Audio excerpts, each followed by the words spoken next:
কি ঠুনকো এই সমাজ ব্যবস্থার মধ্যে আজ আমরা বাস করি। আমাদের জেনারেশনটা বড়ই ঠুনকো, যেখানে বিশ্বাস নেই, আবেগ নেই, অনুভূতি নেই, হৃদয়ের অনুবর্তিতা নেই, একে অপরকে মায়া নেই, মমতা নেই, প্রেম নেই, ভালোবাসা নেই। সব কিছুই ছোটো ছোটো কারণ অকারণ ঘটনা দুর্ঘটনাতে বিলীন হয়ে যায়।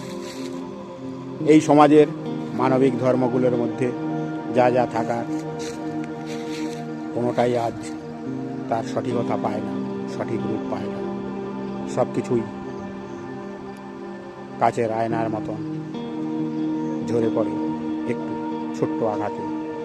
কেউ কাউকে বিশ্বাস করে না, কেউ কাউকে আজ স্বপ্ন দেখাতে সাহায্য করে না, কেউ কাউকে আজ এগিয়ে যেতে তাকে পথ দেখায় না।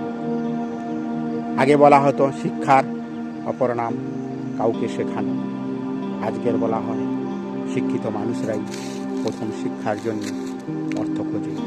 আমি তোমাকে পয়সা দেব, তবে তুমি আমার কাছ থেকে শিক্ষা পাবে। আগের দিনে মানবিকতা ছিল, মমত্ববোধ ছিল, মনুষ্যত্ব ছিল। কারুর কোনো একটু সমস্যা প্রবলেম হলে সেখানে কারোর না কারোর একটু সহযোগিতার হাত প্রসার হতো, সেটা মানবিকভাবে। আজকের সমাজ ব্যবস্থা বড় ঠুনকো। ছোট ছোট কারণে পারিবারিক সম্পর্কগুলো কথায় কথাতেই জোরাগ্রস্ত, দ্বিধাগ্রস্ত, দ্বন্দ্বগ্রস্ত। ভেঙে ফেলতে কোনো সময় লাগে না। মনুষ্যত্বের যুবকাঠে কোনো কিছুই আর আজকের সঠিক রূপে রূপান্তরিত করা হয় না। আমার ইচ্ছা হলে আমি যা কিছু করতে পারি, সেটা কোনো কারণ অকারণ ছোট্ট একটা কারণই তার জন্য যথেষ্ট। ঠুনকো ব্যবস্থার মধ্যেই আমাদের এই সমাজ ব্যবস্থা যে দুর্দশা, দুর্গ্রস্ত, জোরাগ্রস্ত ব্যাধির মতো উপস্থাপন করছে। একে অপরের প্রতি বিশ্বাস, অনুভূতি, মায়া, ভালোবাসা, প্রেম, সামাজিক রীতি নীতি, জীবনযাপন সব কিছুই আজ দুরাগ্রস্ত, রোগাগ্রস্ত, ব্যাধিগ্রস্ত।